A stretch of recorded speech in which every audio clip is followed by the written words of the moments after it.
వచ్చి రాగానే వసూళ్లట, ప్రొబేషనరీ దశలోనే అక్రమాలు, వివాదాస్పదమవుతున్న పలువురు యువ ఐపీఎస్ల తీరు, ఒకరికి ఛార్జీ మెమో, మిగిలిన వారిని అప్రాధాన్య పోస్టుల్లోకి బదిలీ. మరి మన ఆయన పైసలు పెట్టి చదివిపించే కాన్వెంట్లో అక్కడ ఇక్కడ ఎందుకు అవినీతికి పాల్పడుతున్నారు?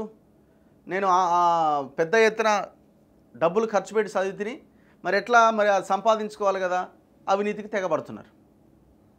ఎంత దొంగలు తయారయ్యారంటే అసలు కింది స్థాయి అధికారుల కంటే ఎక్కువగా ఉన్నతాధికారుల్లోనే ఎక్కువ అవినీతి పరులు ఉన్నారు.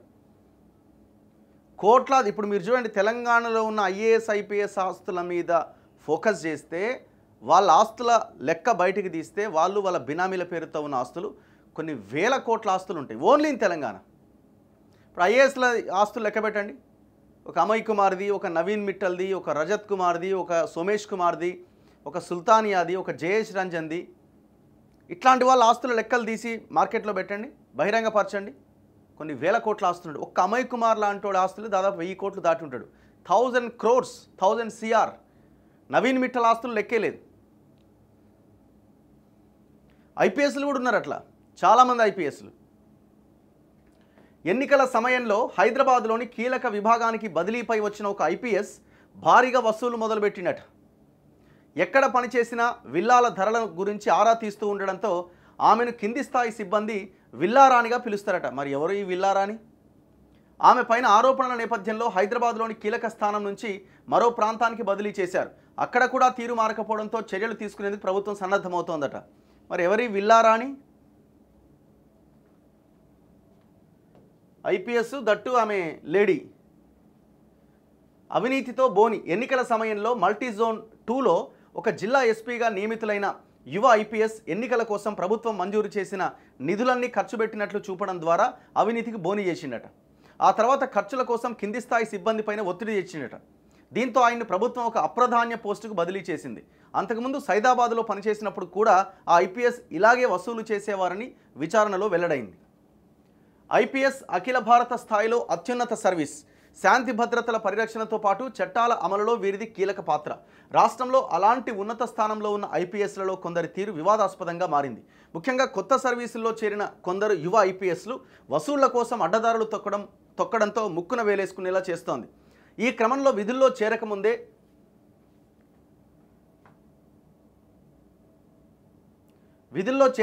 ఒక ఐపీఎస్కు ప్రభుత్వం ఛార్జీ మెమో ఇవ్వగా ఆరోపణలు ఎదుర్కొంటున్న పలువురిని అప్రాధాన్య పోస్టుల్లోకి బదిలీ చేసింది. లూప్ లైన్లో పడేస్తున్నారనమాట. తప్పు చేసేవారిని ఉపేక్షించొద్దని ఉన్నతాధికారులకు స్పష్టం చేసింది. ఇప్పుడు మరంతా తప్పు చేసిన ఐఏఎస్లు ఐపీఎస్లే మీ చుట్టు పెట్టుకున్నారు కదా. నవీన్ మిట్టల్ ఏంది, అమయ్ కుమార్ ఏంది, వీళ్ళ ఆ సుల్తానియా ఏంది, ఆ జయేష్ రంజన్ ఏంది, అంతా టోటలీ కరప్టెడ్ ఫెలోస్ కదా వీళ్ళంతా. ఉదాహరణలు: భూ వివాదాల్లో తలదూర్చి తెలంగాణ క్యాడర్కు కేటాయించిన ఒక మహిళా ఐపీఎస్ ప్రొబేషనరీగా దక్షిణ తెలంగాణలోని ఒక జిల్లాలో పనిచేస్తూ సైబరాబాద్ కమిషనరేట్లోని ఒక పోలీస్ స్టేషన్కి పోయిందట. తన పరిధి కాకపోయినా సరాసరి స్టేషన్ హౌస్ ఆఫీసర్ సీట్లో కూర్చొని ఒక భూ వివాదానికి సంబంధించిన కేసు ఫైల్ తెమ్మని సిబ్బందిని ఆదేశించిందట. ఆ సమయంలో ఆ ఐపీఎస్ పక్కనే అదే వివాదంపై ఆరోపణలు ఎదుర్కొంటున్న వ్యక్తి కూడా ఉన్నాడట. ఇలా తేవడం నిబంధనలు ఒప్పుకోవని సిబ్బంది చెప్పినా వినలేదు. తాను ఐపీఎస్నని, తన భర్త ఐఏఎస్ అని, తాము తలుచుకుంటే ఏమైనా చేస్తామని బెదిరించారు. అతి కష్టం మీద స్టేషన్ సిబ్బంది ఆమెను అక్కడి నుంచి పంపించారు. ఈ విషయం ఉన్నతాధికారుల దృష్టికి వెళ్లడంతో ఛార్జీ మెమో ఇచ్చారు. భూ కబ్జాదారులకు డీసీపీ వత్తాసు. ఆమె హైదరాబాద్ శివార్లోని ఒక జోన్కు డీసీపీగా వ్యవహరించారు. పనిచేసింది కొంతకాలమే అయినా భూ వివాదాల్లో వసూళ్లతో చెడ్డ పేరు తెచ్చుకున్నారు. భూ వివాదాల కేసుల్లో వ్యవహరించాల్సిన తీరుపైన రాష్ట్రంలో ప్రామాణిక కార్యాచరణ విధానం అమల్లో ఉన్నది. దీన్ని అపహాస్యం చేస్తూ సదరు డీసీపీ వ్యవహరించిన తీరు వివాదాస్పదమైంది. 5-6 దశాబ్దాలుగా ఒకరి ఆధీనంలో ఉన్న 4 ఎకరాల స్థలాన్ని మరొకరికి కట్టబెట్టేందుకు ఆమె వకాల్తా పుచ్చుకున్నారు.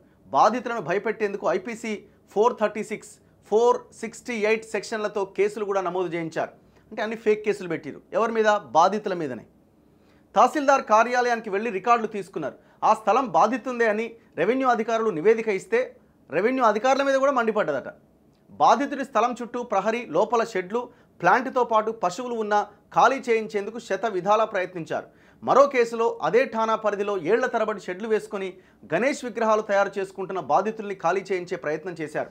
బాధితులు ఉన్నతాధికారులను కలిసి ఫిర్యాదు చేయడంతో డీసీపీ వెనక్కి తగ్గారు. ఈ క్రమంలో ఉత్తర తెలంగాణ జిల్లాలో ఒక అప్రధాన్య పోస్టుకు ప్రభుత్వం ఆమెను బదిలీ చేసింది. పేకాట శిబిరం నిర్వహణ వెనుక ఎస్పీ. వ్యభిచారం కూడా నిర్వహించండిరా బాబు మీరు. తెలంగాణలో జూదం నిర్వహణ పైన నిషేధం ఉన్నది. ఒక ఎస్పీ తాను పనిచేస్తున్న జిల్లా కేంద్రంలో దొంగచాటుగా ఒక అపార్ట్మెంట్లో పేకాట శిబిరం ఏర్పాటు చేయించిందట. నిర్వహణ బాధ్యతను తన కుటుంబ సభ్యుడికి అప్పగించిందట. ఈ జూదరులకు కాయిన్లు సమకూర్చి ప్రతి ఆటకు ఇంత రేటు అని కట్టి వసూలు చేసిండు. ఈ విషయం నిఘా విభాగానికి చేరడంతో హైదరాబాద్ నుంచి ప్రత్యేక బృందాన్ని పంపి రైడ్ చేయించారు. ఎస్పీ కుటుంబ సభ్యుడు వారిని అడ్డుకొని ఎస్పీకి చెప్పాలా అంటూ దబాయించడం గమనార్హమట. అంటే ఆ ఎస్పీ నిర్వహించేదాడా? వాడు అంటున్నాడు, నేను ఎస్పీ చెప్పాలన్నా, ఎందుకు వచ్చి రీడి కానీ. ఈ ఎస్పీ వ్యవహార శైలి గురించి సీఎం రేవంత్ రెడ్డి స్వయంగా పత్రికా సమావేశంలో ఆక్షేపించడం గమనార్హం.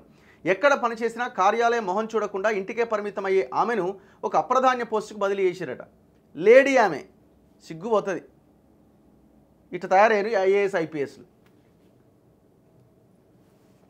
ఇట్లా తయారయ్యారు. నేనేమంటున్నంటే, మీకు అవసరం ఉన్న వాటిలోనేమో దొంగలనైనా పెట్టుకున్నారు. ఇట్లాంటి వాటి మీద మీరు చర్యలు తీసుకోవడానికి రెడీ. చర్యలు తీసుకోవడం ఆహ్వానించదగ్గ విషయం. మరి ఈ చర్యలు అందరి విషయంలో ఉండాలి. ఇప్పుడు నవీన్ మిట్టల్కి ఏ భూమి ఏడుందో తెలుసు, ఏ సర్వే నెంబర్ ఏడుంది, ఏది ఎట్లా సెట్ అవుతుంది, ఇది రిజిస్ట్రేషన్ చేయొచ్చా చేయొద్దా, ఇది మనం తీసుకోవచ్చా తీసుకోవద్దా అని సలహాలు సూచనలు ఇవ్వడానికి అద్భుతంగా ఉపయోగపడతాడు. ఎవరికి? దొంగలకు. నవీన్ మిట్టల్ని పెట్టుకున్నారు. దేనికి మరి? దీనికి ఆన్సర్ చేయాలి కదా. ఒకవైపునేమో పెద్ద పెద్ద దొంగలను పెంచి ప్రోత్సహిస్తూ ఉన్నారు. కేసీఆర్ అదే చేసిండు, మీరు వాళ్ళని తెచ్చి పక్కన పెట్టుకున్నారు.